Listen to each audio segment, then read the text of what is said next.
Hey guys, what's going on? It's me, Jay. Here to do a review on this amazing trailer that I just watched for the movie The Smashing Machine, starring Dwayne The Rock Johnson as UFC fighter Mark Kerr. Uh, yeah, this film is amazing. It's been in the works for, at least what's going on. It's been in the works for about 5 years now. We recall at a UFC event in 2019 in Madison Square Garden that was headlined by Jorge Masvidal versus Nate Diaz. The Rock was there to make a special announcement, and the special announcement was that he was going to be working on this movie. Now,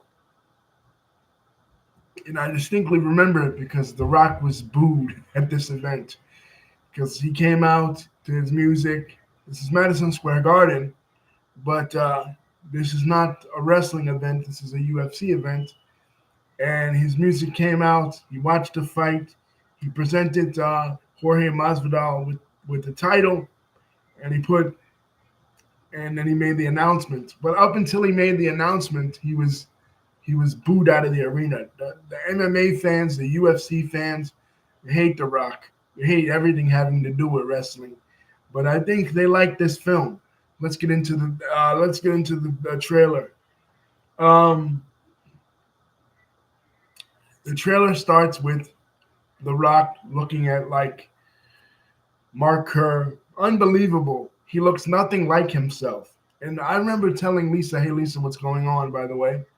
I remember telling Lisa one time that I hate The Rock's movies. And the reason why I said I hate his movies is because when I'm watching one of The Rock's movies, I can never just imagine him as a different character. I always think I'm looking at The Rock portraying, uh, pretending to be somebody else. And this goes for all his movies, including Moana, which they consider probably his best performance.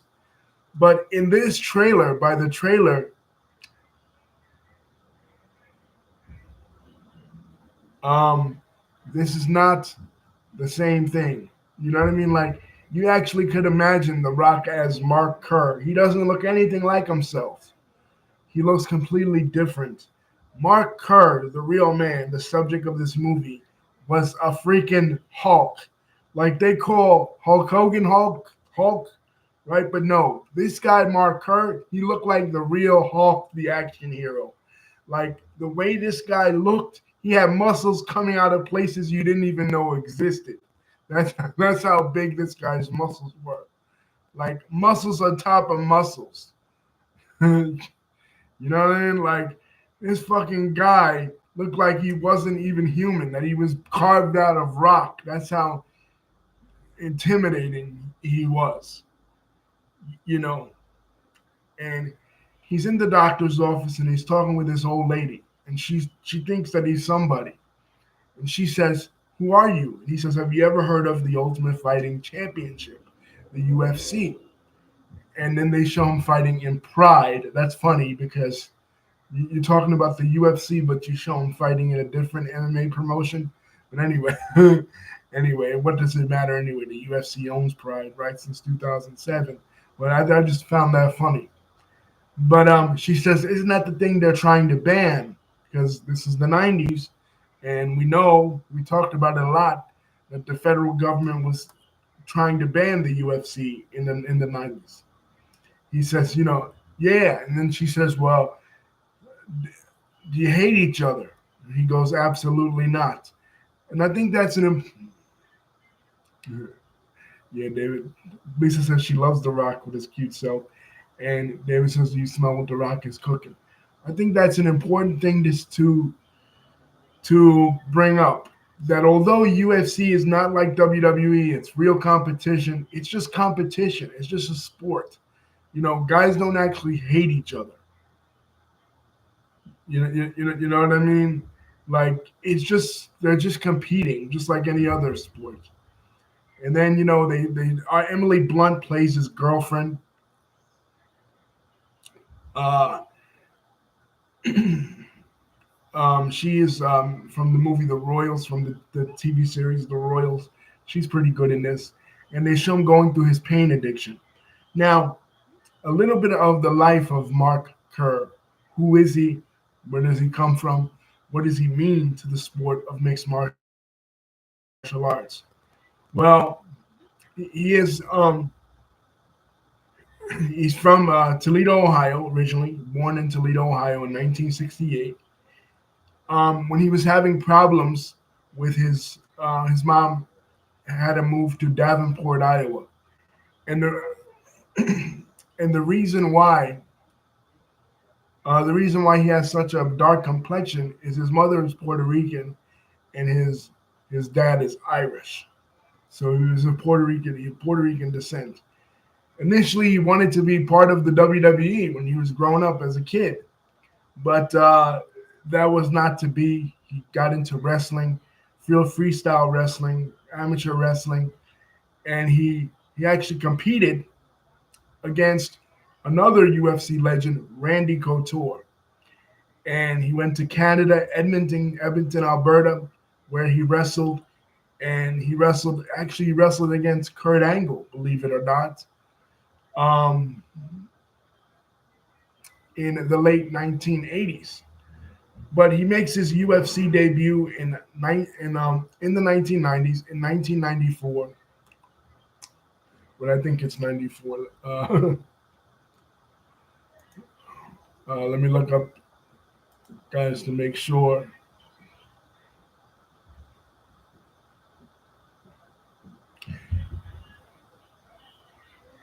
No, sorry, it's not 1994. It's 1997.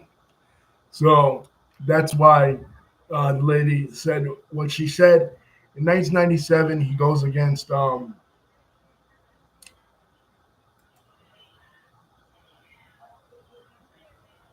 Marty Marty Horstein, a Krav Maga expert.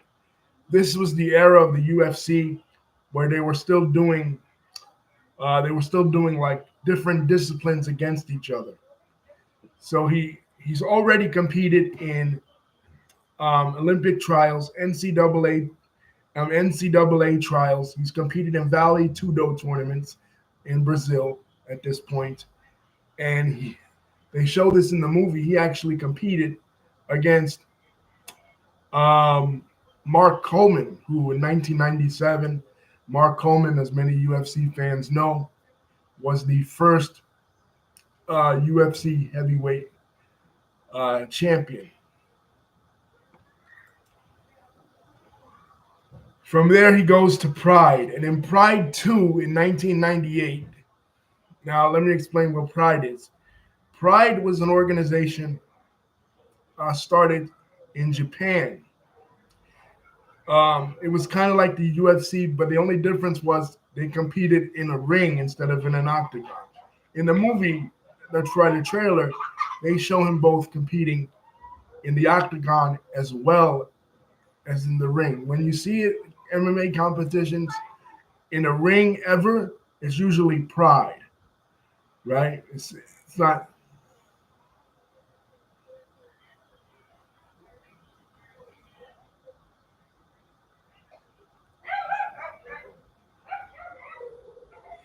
It's not usually the UFC. Pride 2, he competes against Royce Gracie. Royce Gracie, of course, is is uh, is the first Hoist Gracie, rather not Royce. Hoist is the first winner of you know competitor and winner of the first early UFCs. Member of the Gracie family, master of Brazilian Jiu Jitsu. So it's not the first time he competes in Pride. He actually leaves Pride, goes to the International Grand Prix Road in 2000, and but returns to Pride in 2004 to compete against Yoshihide Yamamoto in Pride 27. But this was after the events that they show in the movie. The events depicted in the movie are when he suffers a drug overdose in in 1999. Uh, they show him suffering an opioid overdose because of the pain of competition in MMA. He had to undergo. He had to mask it with a lot of painkillers. So it'd be interesting, what they show his battles against Mark Coleman, his early battles with Randy Couture, his battles with some of the MMA legends. For the first time ever, they're really depicting MMA in a brutal, gritty way. There haven't been that many MMA movies, to be honest with you guys. It's still a relatively new sport. A lot of people don't know much about it. They tend to judge it, they think of it as another form of professional wrestling, which it is not. There are two completely distinct, different things. One is real and the other is fake. You know what I mean? They're both very painful activities, but they are two completely different things. Yeah, he's still alive. Um, and hopefully this will shed some light into the early era of MMA, the 90s, an era that we don't really know about. This is produced, the studio that produces this movie is A24 Studio, and they have experience. He's 56, yeah, Lisa. They have experience working with these type of films. They worked on the last film we reviewed that was similar to this on this channel, Iron Claw, about the Von Erichs, the famous tragic wrestling family. They also produced that one. So they have a range of experience dealing with this kind of film. As far as other MMA movies, there have only been two that I could think of: Fighter, starring Channing Tatum, and Bruised, starring Halle Berry as an MMA fighter, as a washed up female MMA fighter, disgraced, coming back. But this one is interesting because, again, The Rock's transformation, the length he's going through, finally showing his serious acting chops. The Rock has never done a serious movie in his life. All of his movies have been either comedies or action films. So this would be an interesting take for him. Kind of similar to what he's already known for. I mean, he is a professional wrestler, and although MMA and wrestling are different forms of entertainment, they are similar. They're not the same thing, but they're similar. Both they involve a lot of the same moves, a lot of the same mindsets, a lot of the same tragedies, and a lot of the same uh, lifestyle. Really, the only difference is one is predetermined and one is real. You know what I mean? Yes, Lisa just pointed out uh, the glaring difference. MMA is real and wrestling is fake. Yes, we know that, Lisa. We pointed that out in the beginning of the video. But they're not the same thing, but they are similar. In the same way that uh, that people in the Harlem Globetrotters are not real basketball players in the same way that people in the NBA or the WNBA are, but they still have to learn the art of playing basketball, although they don't compete in actual basketball competitions. One is sports and the other is sports entertainment.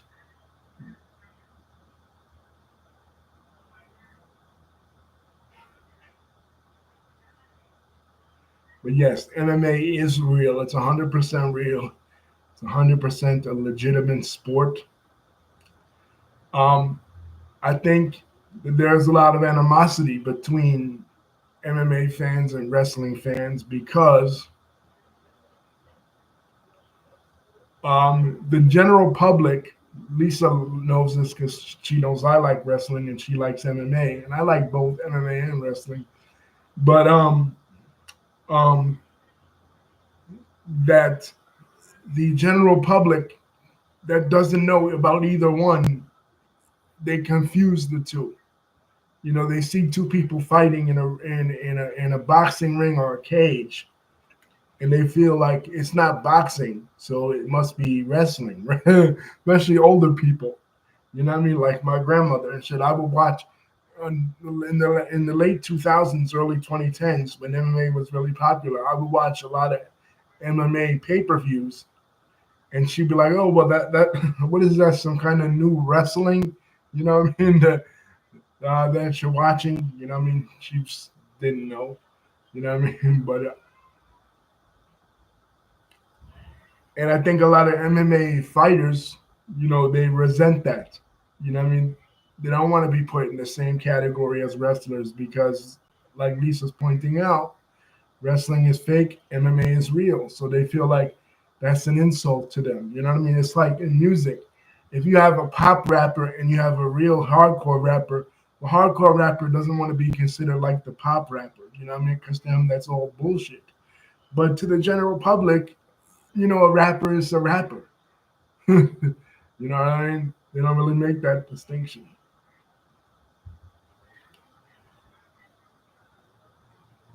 So this is in his wheelhouse. Although I don't know that if The Rock's ever been in a real fight in his life. You know what I mean? But he comes off pretty convincing in this, by on the basis of the trailer. There was a documentary made about this guy as well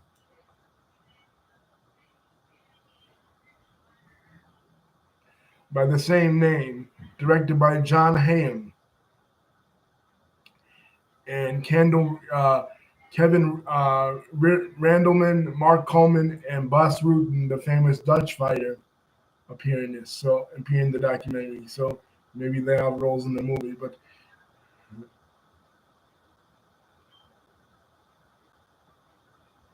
who knows? This is very going to be very interesting. Like I said, people, the evolution of MMA is so interesting. Yeah, Lisa, this is very similar. Lisa's bringing up The Wrestler, the movie that she and I saw in 2008. Very similar.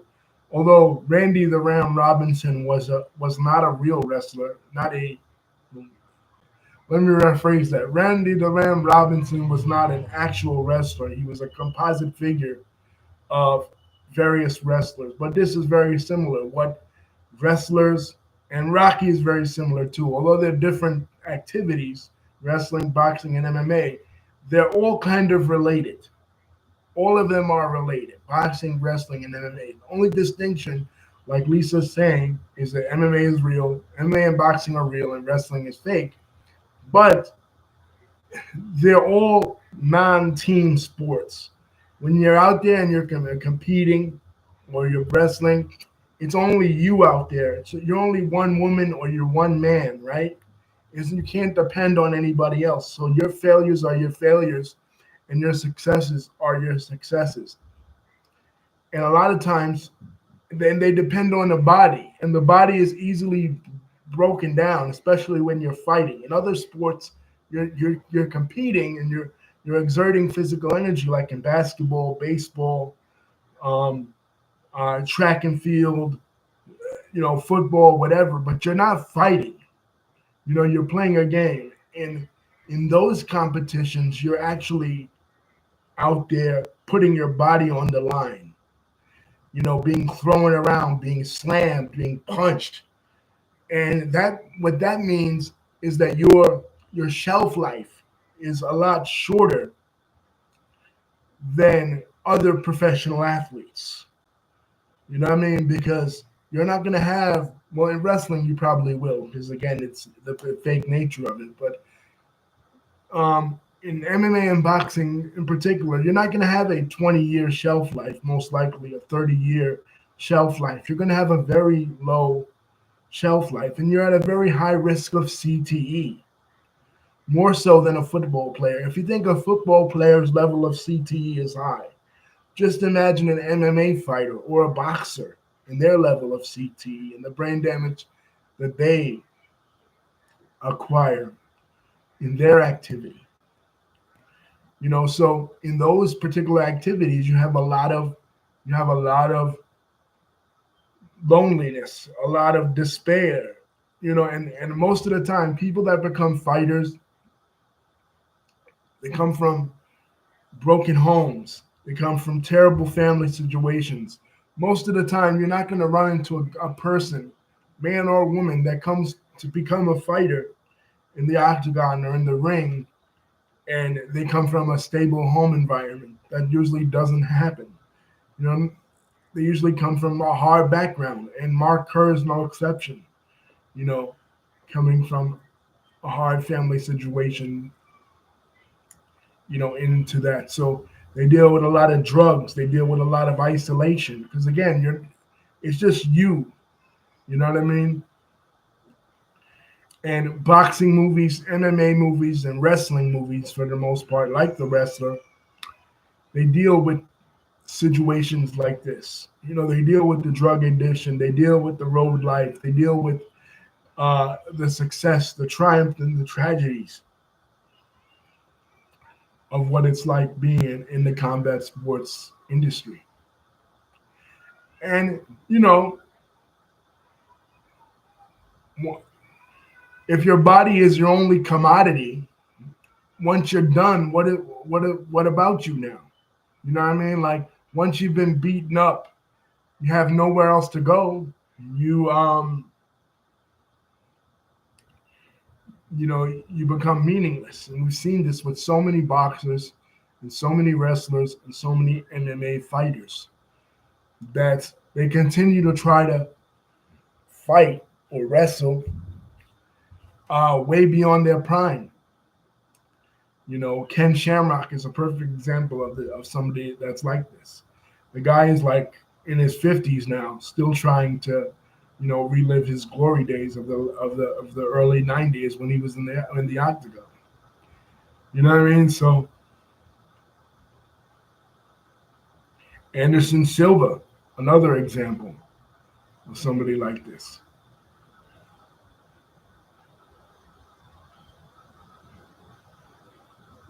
Oh, okay. Lisa said before. Lisa says the movie comes out on October 3rd, 2025. Man, go see this film. Support.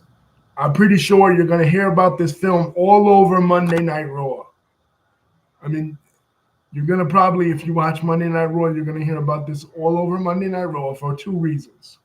One, because The Rock is in it, and he's the head of TKO. He's on the board of directors of TKO. Two, it involves the UFC Hall of Famer, and of course, UFC is part of the WWE. They're one organization right now, so they'll be promoting the hell out of this because it has a wrestler and it's about an MMA fighter. So you'll probably they'll probably make this movie out to be the be all end all. So you'll be hearing about it a lot, and I'll do a review on it when it comes out. It looks awesome, you know, and hopefully it will push Ari Emanuel and Dana White and others in The Rock to support increases in the salary and the pay structure of MMA fighters. This is something that needs to be talked about. There is a law out right now called the Muhammad Ali Act.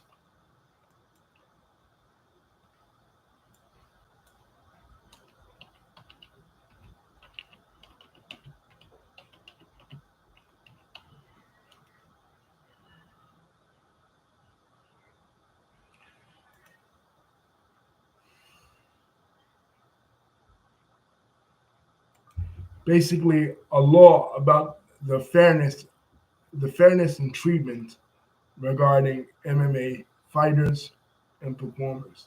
Because for those that don't know, UFC and TKO are basically a monopoly in the MMA game, and they're and they really don't support their retired fighters or their current fighters pay structure wise in the way that they should be.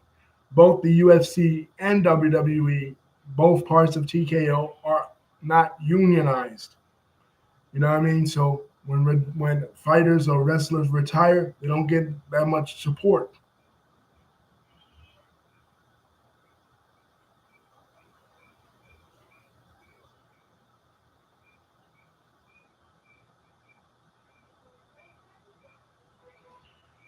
Uh, Lisa Singh was passed in 2000 and amends the Professional Boxing Safety Act of 1996. Exactly. Lisa, I was looking for it, but I had it in my mind, but I didn't really know I was going to talk about it, so I didn't really write it down. But thank you for that, Lisa. I hear what's going on, Damien. Yeah. But that only extends to boxing. Hopefully, it will soon extend to MMA and wrestling as well, because these fighters and these wrestlers, they really need it. And because both WWE and UFC are monopolies in their respective businesses, they, there's really nowhere else for these fighters to go. UFC, they gobbled up all the MMA promotions, Pride in 2007, uh, Strike Force like in 2013-14. And there's only one other organization that exists, Bellator MMA, and that's, they don't offer the kind of money that UFC offers. Only in that business, only in wrestling and MMA, can an organization like TKO exist. You know what I mean? It's a monopoly, and it's unfair to fighters, and it's unfair to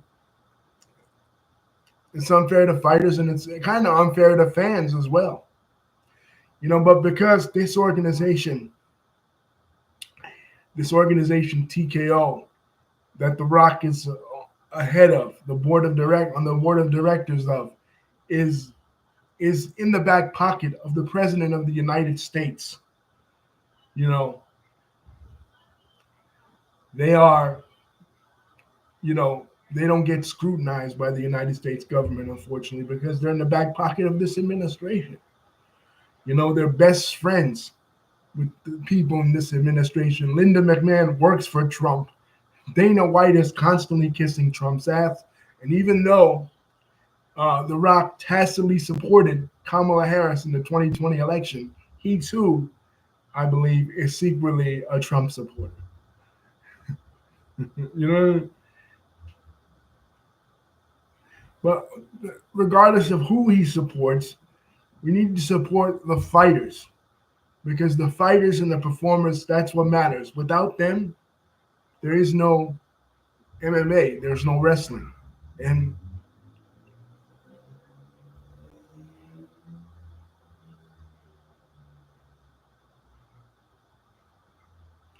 no.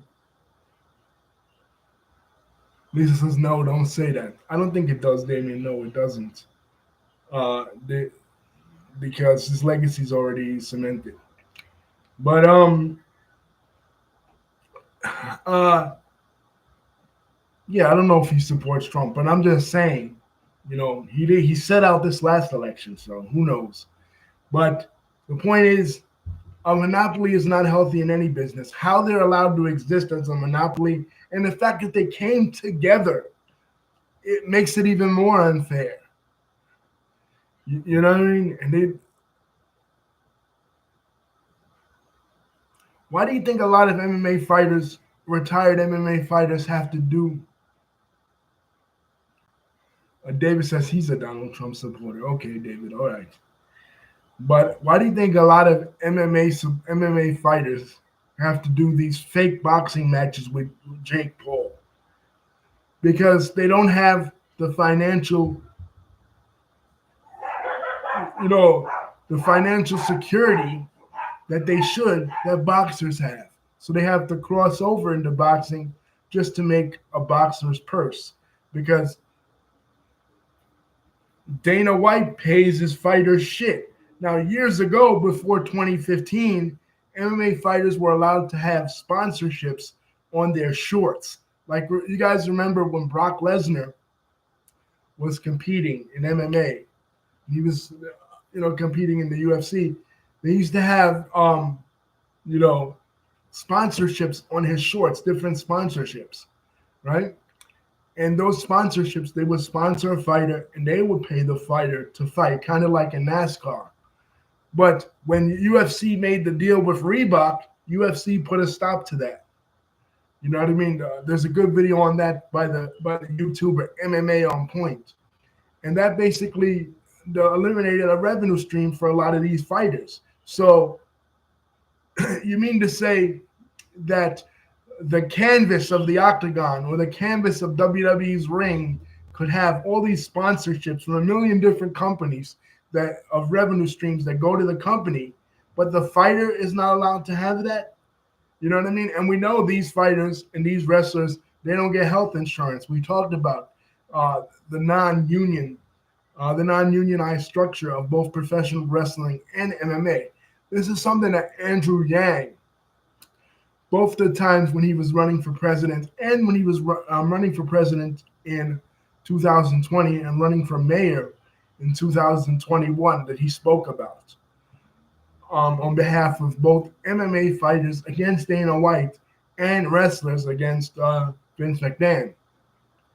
You know, the fact that these wrestlers and these fighters are paid shit.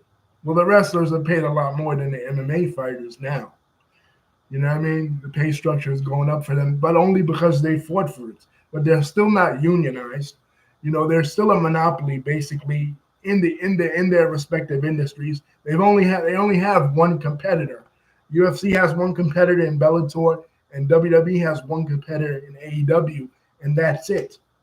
On a national scale, you know, there's international companies and stuff, you know, like New Japan, but even those in wrestling's case and other smaller MMA promotions, you know, MMA indies in the UFC's case, but even those to a large extent, with them branching out to other parts of the world, they're starting to monopolize those places as well.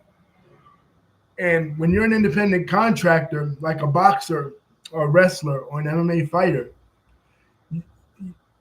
you're supposed to anyway have the leverage to go anywhere you want without being tied to a specific organization.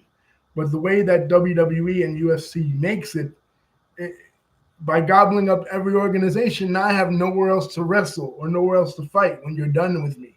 When you feel like my usefulness, um, when my skill is outworn my usefulness, you know, to continue my career. And I don't have any retirement support because I have no pension. So everything depends on me, on my own personal responsibilities, saving my own money, right? And you think, oh, like the average person, you know, working thinks, oh, these wrestlers or these MMA fighters, you know, they make millions.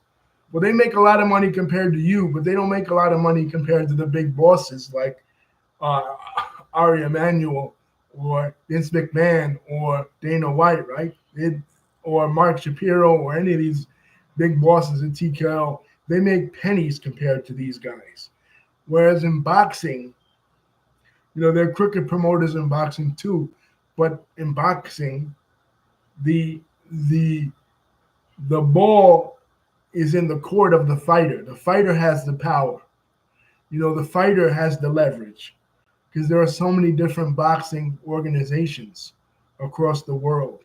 And sometimes that can be bad for boxing fans because a lot of times, you know, these fighters are in different promotions and we can't really get the dream matches, uh, you know, that we really want. But it's good for the fighter because the fighter can say, "Oh, really? You don't want you don't want to pay me this amount of money for the fight? I'll go here and I'll fight for this other promotion." Wrestlers used to be able to do that, you know, during the territory days before the WWE became a monopoly. MMA fighters used to be able to do that when there was Pride, when there was K1, right?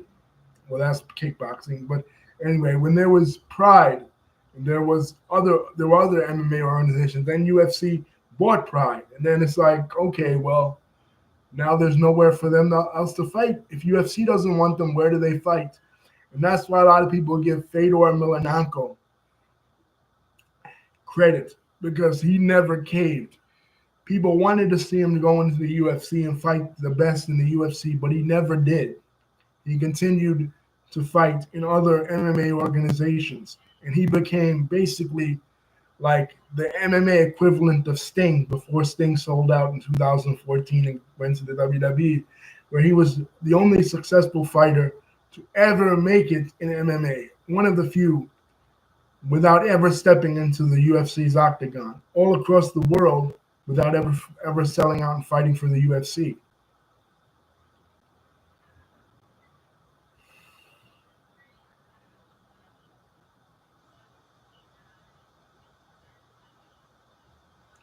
Anyway, guys, that's it.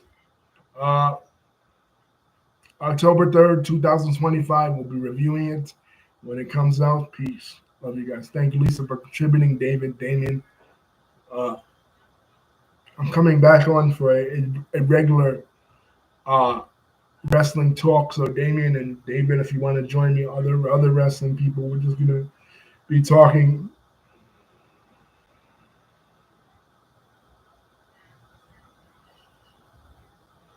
Yeah, he is. He is. Uh,